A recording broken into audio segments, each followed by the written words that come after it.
আসসালামু আলাইকুম সম্মানিত বন্ধুরা, এসে আমার কাকার মনটা অনেক সুন্দর। তো সবচেয়ে বড় কথা হলো, কাকারে বললাম এবারে ঈদ কেমন চলবে। কাকা ঈদ আর কেমন চলবে, যেভাবে চলার চলবে। তো গ্রাম দেশে একটা সুবিধা আছে, যারা নাকি আমরা কোরবানি না দিতে পারি, যারা আমরা গরিব মানুষ অথবা যারা আমরা টাকা পয়সা বেশি বেশি নাই, অথবা বছরে আমরা 2 লাখ 3 লাখ করে ঋণ হারে বাড়াই তাই আমাদের জন্য এই কথাটি।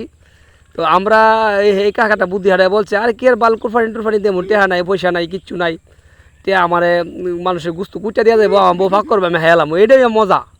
কি আর বাল গরিবের কি টেনশন করবো, লাম্বা হয়ে থাকবো, শীতে ফেরে থাকবো, গরিবের কোনো টেনশন আছে?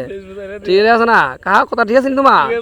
এই যাক, গুস্তু মুস্তু হায়া টাল ফেরে থাকবো, লাম্বা 1 কেজি ফাও 2 কেজি ফাও, গ্রামে এই সুবিধাটা আছে, ঠিক না?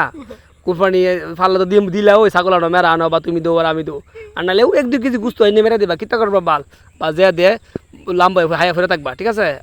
আর কিছু হয় মানে বিয়ার টিয়ার রেড বল মেট বল।